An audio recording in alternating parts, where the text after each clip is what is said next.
আসসালামু আলাইকুম। সমস্ত প্রশংসা সেই মহান আল্লাহ রাব্বুল আলামিনের জন্যে, যিনি আজকে আমাদের সমস্ত যারা উপস্থিত মানুষ আমরা সবাই এখানে এসে বসার তৌফিক দান করেছেন। তারপরে তার হাবিব জনাবে মুহাম্মদুর রাসূলুল্লাহ সাল্লাল্লাহু আলাইহি ওয়াসাল্লাম, তার প্রতি জানাই অসংখ্য দরুদ ও সালাম। তারপরে আজকে বলতে গিয়ে আমাকে থামতেই হয় যে আমাদের পাশে আমরা এতদিন বলছিলাম যে হযরত জি 3 খলিফা, কিন্তু অসুস্থতার কারণে একজন খলিফার চেয়ার ইতিমধ্যেই কমে গেছে। আল্লাহ রাব্বুল আলামিন আমরা সবাই তার জন্য দোয়া করব যে তাকে সুস্থতা দান করুন। কারণ প্রায় 7টা বছর হলো আমাদের মাথার উপর থেকে চলে গেছেন, যিনি আমাদের মাথার তাজ। তারপরেও তার বয়সের দিক থেকে বয়োজ্যেষ্ঠ যিনি খলিফা, এই বয়সের তা হচ্ছে একটা প্রাকৃতিক ব্যাপার, তিনি আসতে পারেননি। তার চেয়ার খালি হওয়াটা, তার চেয়ার কমে যাওয়াটা আমাদের কাছে ভাবনার বিষয়। সেই সঙ্গে আমাদেরকে এই দোয়াটাও করতে হবে অবশ্যই ভাবে যে যাদেরকে আমরা, যে দুজনকে আমরা এখন পেয়েছি, তাদেরকে আল্লাহ রাব্বুল আলামিন বেশি বেশি করে সুস্থ রাখুন, বেশি দিন আমাদের সামনে রাখুন, আমাদের মাথার উপর। কারণ এই বর্তমান পৃথিবীতে যে অবস্থার সম্মুখীন আমরা, তাতে এই ধরনের মজলিসে আর এই ধরনের আল্লাহওয়ালা মানুষের সামনে তাদের সান্নিধ্যে থাকলে আমাদের যেটা নসিব, আমাদের যেটা সৌভাগ্য হয়, আমার মনে হয় সেটা হলো তওবা করা, পাপ থেকে বিরত থাকা। জনাবে হযরতে মুহাম্মদুর রাসূলুল্লাহ সাল্লাল্লাহু আলাইহি ওয়াসাল্লামকে উদ্দেশ্য করে মহান আল্লাহ রাব্বুল আলামিন বলেছিলেন, হে নবী, যতদিন আপনি পৃথিবীতে থাকবেন ততদিন আপনার সম্মানের জন্য আমি পৃথিবীতে তেমন কোনো গজব, কোনো আযাব আমি নাজিল করব না। এটা শুধু আপনার সম্মানের জন্য।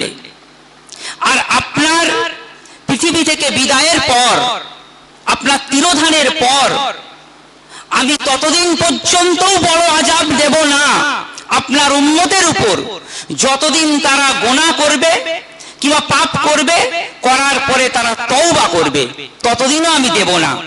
কিন্তু যেদিন আপনার উম্মত উদাসীন হয়ে পড়বে, বড় গাফেল হয়ে পড়বে, যে তারা পাপ করতে থাকবে কিন্তু তারা তওবা করবে না, তা আমার মনে হয় এই তওবার নসিবটা, তওবা করার সুযোগটা, সৌভাগ্যটা এই আল্লাহর ওলিদের সান্নিধ্যে থাকলে, তাদের সংস্পর্শে থাকলে আমাদের অন্তরে জাগ্রত হয়, আমাদের মনে আসে যে সত্যি আমরা ভুল করছি, গুনাহ করছি, পাপের মধ্যে লিপ্ত হয়ে পড়ছি।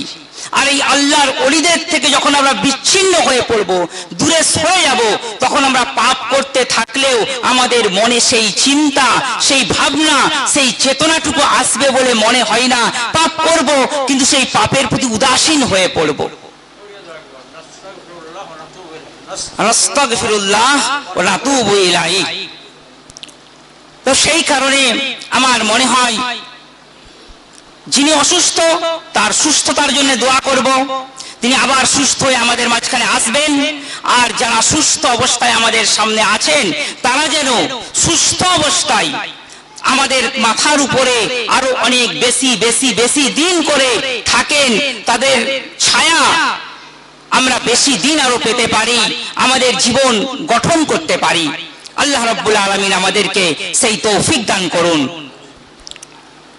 মহান বিশ্ব নবী তথা শেষ নবী জনাবে হযরতে মুহাম্মদুর রাসূলুল্লাহ সাল্লাল্লাহু আলাইহি ওয়াসাল্লাম, তিনিও যখন পৃথিবী থেকে চলে যাওয়ার একেবারে সময় হলো, সাহাবীরা খুব ভেঙে পড়েছিলেন, খুব চিন্তিত হয়ে পড়েছিলেন যে এখন আমাদের পরবর্তী জামানা কি হবে।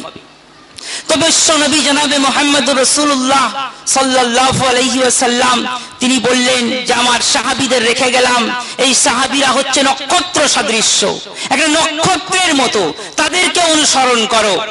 তো আমাদের হযরত জি তিনিও নক্ষত্রের মতো রেখে গেছেন তার খলিফাদের। আমাদের এখন উচিত হবে, উদ্দেশ্য হবে যে তার নক্ষত্র সদৃশ্য খলিফাদের অনুসরণ করা। তাহলে আমরা আশা করতে পারি যে আমরা পথভ্রষ্ট হব না, আমরা সঠিক পথে থাকতে পারবো ইনশাআল্লাহ।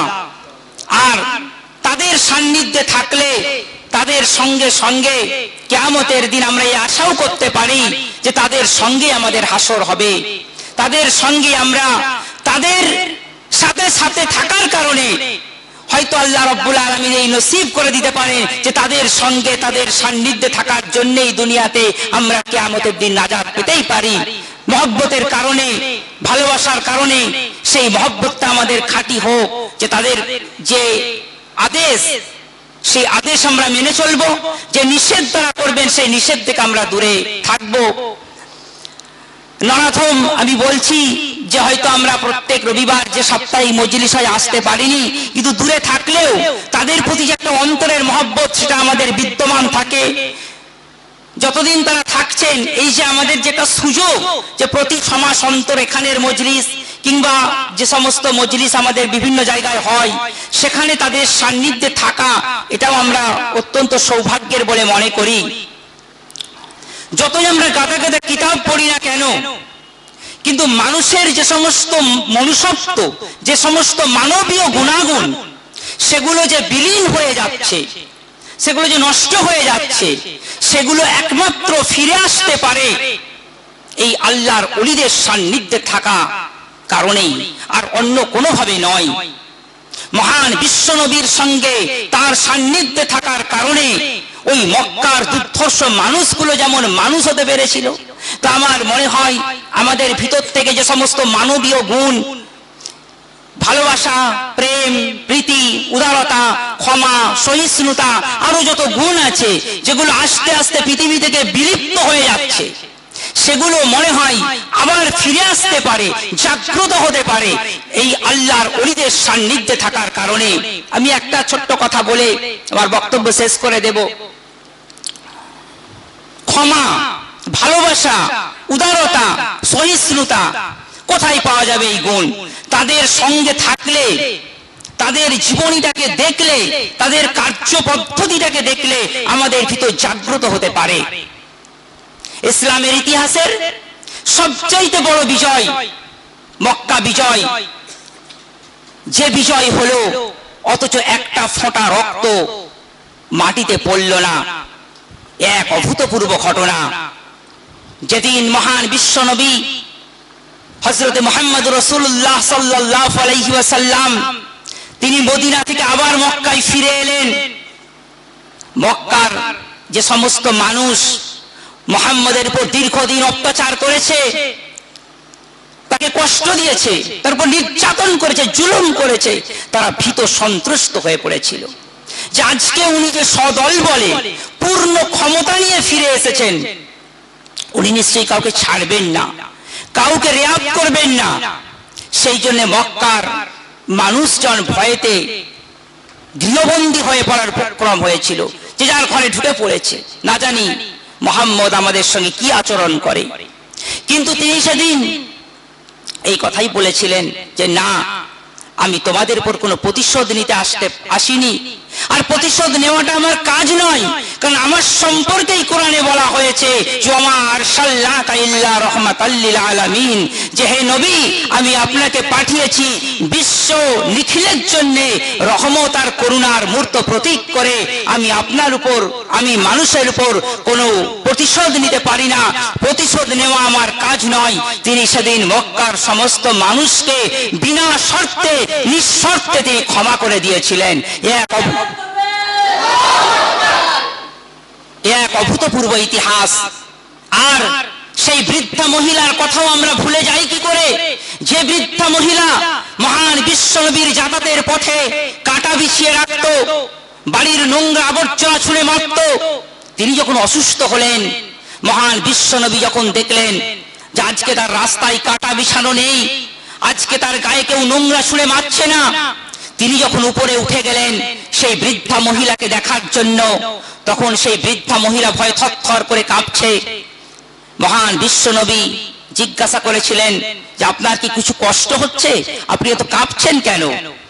বলছে না, কষ্ট হচ্ছে না, আমার ভয় লাগছে যে আজকে আমি অসুস্থ, আর আপনি হয়তো আমার অসুস্থতার সুযোগ নিয়ে আমার উপর প্রতিশোধ নেওয়ার জন্য এসেছেন।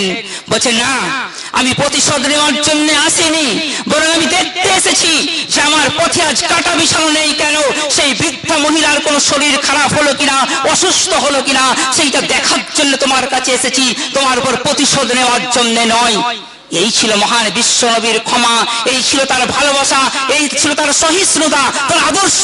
কোথায় পাওয়া যাবে কিতাবের ভিতর? লরি লরি গাদা গাদা কিতাব পড়লে এই মানবীয় গুণ নিজের ভিতর জাগ্রত করা যাবে না।